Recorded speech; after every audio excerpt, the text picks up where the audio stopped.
Assalamu alaikum students. In this video we will solve question number 10 of exercise 2a.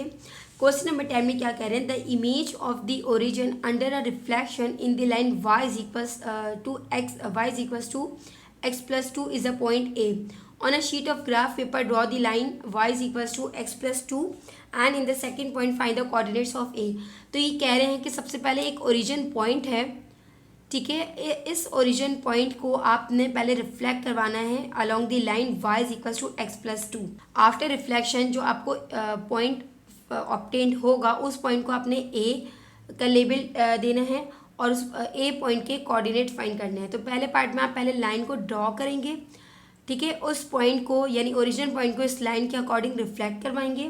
Reflection के बाद जो obtained होगा a point, उस point के आपको कोऑर्डिनेट्स फाइंड करने हैं, यानी इमेज के सिंपली कोऑर्डिनेट्स फाइंड करने हैं।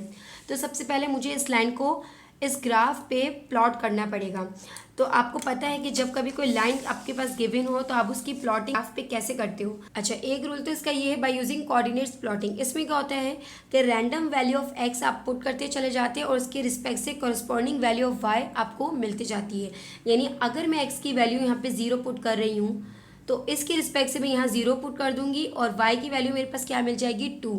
तो y की वैल्यू x 0 पुट करने पे y की वैल्यू मिल रही है 2। इसी तरह से x की वैल्यू अगर मैं 1 प्लेस करती हूँ तो मुझे y की वैल्यू क्या मिल रही है 3। इसी तरह से अगर एक नेगेटिव वैल्यू ले लेती हूँ -1 मैं यहाँ पुट करती हूँ तो -1 प्लस 2 -1 x की वैल्यू देने पे मुझे कॉरेस्पॉन्डिंग y वैल्यू मिल रही है -1 प्लस 2 प्लस 1, ठीक है। इन तीनों पॉइंट्स को एक्स पॉइंट को लेके और इसके कॉरेस्पॉन्डिंग वाई पॉइंट को लेके मैं प्लॉट करूँ तो मेरे पास 3 पॉइंट आ जाएंगे और तीनों पॉइंट्स को मैं ज्वाइन करके एक लाइन डिफाइन कर सकती हूँ।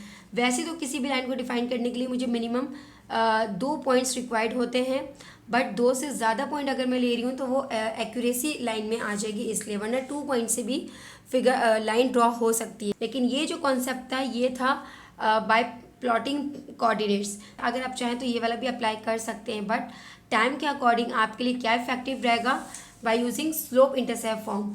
अब इस लाइन को आप इक्वेट करवा दें general equation of slope intercept form mx plus C, या सी भी यूज़ होता है या बी यूज़ होता है। अब इस पॉइंट पे देखिए ये क्या शो कर रहा है y इंटरसेप्ट, तो +2 पॉइंट आप लोकेट करें ग्राफ पेपर पे, ये वो पॉइंट है। एक पॉइंट हमें फॉर्म्ड हो गया लाइन की कंस्ट्रक्शन के लिए।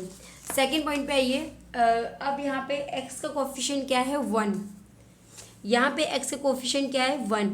और अगर हम जनरलाइज इक्वेशंस इसको कंपेयर करें तो x के साथ यहाँ पे क्या प्रेजेंट है m, which is the slope of the line. m is equals to, अगर मैं इसको कंपेयर करूँ तो m की वैल्यू क्या हो जाएगी 1 और स्लोप बराबर होता है राइज ओवर रन। तो यहाँ पे राइज कितना है 1 है और 1 को अगर मैं 1 से डिवाइड करती हूँ तो आंसर मुझे 1 फॉर्म होता है। तो यहाँ पे राइज जो डिस्टेंस है वो 1 यूनिट है और रन का जो डिस्टेंस है वो 1 यूनिट है।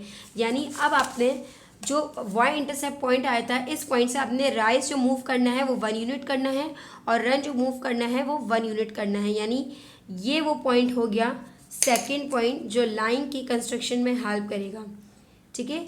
आपको ज़रूरी नहीं है कि इसको किसी से लेबल करें, इन दोनों पॉइंट्स को बस हमने प्लॉट किया। अब इन दोनों पॉइंट को ज्वाइन करते हुए एक एक्सटेंडेड लाइन ड्रॉ कर दें।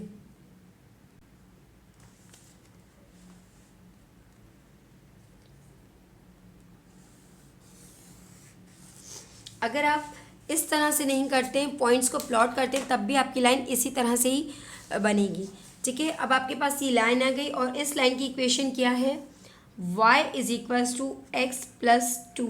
इस लाइन को आपने ड्रॉ कर लिया। अब आपके पास क्या कह रहे थे कि पहले draw the line y is equals to x plus 2। अब आपने ड्रॉ कर ली लाइन को। सेकेंड पार्ट में कह रहे हैं कि आप लाइन को ड्रॉ करने के बाद जो ओरिजिन पॉइंट है इसको आप इस लाइन के रिस्पेक्ट से रिफ्लेक्ट करवाएंगे, यानी अलोंग दिस लाइन आप ओरिजिन पॉइंट को रिफ्लेक्ट करवाएंगे और जो पॉइंट रिफ्लेक्शन के बाद हमें ऑब्टेन्ड होगा उसके आपको कोऑर्डिनेट्स फाइंड करने हैं। तो अब आप देखिए ओरिजिन कौन सा पॉइंट होता है, ये पॉइंट जहाँ पे x और y की वैल्यू 0 0 होती है। अब जिस पॉइंट को मुझे रिफ्लेक्ट करवाना है वो ओरिजिन पॉइंट है और जिस लाइन के रिस्पेक्ट से रिफ्लेक्ट करवाना है वो लाइन टिल्ट लाइन है। यानी अगर मैं इसमें यहाँ पे इसका कांस्टेंट रिमूव कर दूँ +2 तो ये बिल्कुल ऐसी बिहेव करेगी जैसे वो लाइन थी प्रीवियस क्वेश्चन में जो ओरिजिन से पास करी थी, बट यहाँ पे +2 लगने का मतलब है कि लाइन तो टिल्ट ही है जैसे ओरिजिन से पास करती थी, बस वो +2 लगने से वो यानी वो 2 यूनिट अबव मूव करके फिर एक लाइन फॉर्म कर रही है। ठीक है, अब इस पॉइंट को, ओरिजिन पॉइंट को इस लाइन के रिस्पेक्ट से रिफ्लेक्ट करवाना है, तो जब भी लाइन टिल्ट फॉर्म में होती है तो हम उसकी रिफ्लेक्शन पॉइंट कैसे देखते हैं, उसका डिस्टेंस डायगनली देखते हैं। तो इस पॉइंट से लाइन ऑफ रिफ्लेक्शन तक कितने यूनिट डिस्टेंस का फ़र्क है, यानी कितने डायगनल इसमें आ रहे हैं। तो इस पॉइंट से यहाँ तक एक डायगनल आ रहा है, तो एक ही डायगनल पे इसकी इमेज फॉर्म होगी, यानी ये वो पॉइंट होगा कि जिस पे इसकी इमेज फॉर्म हो।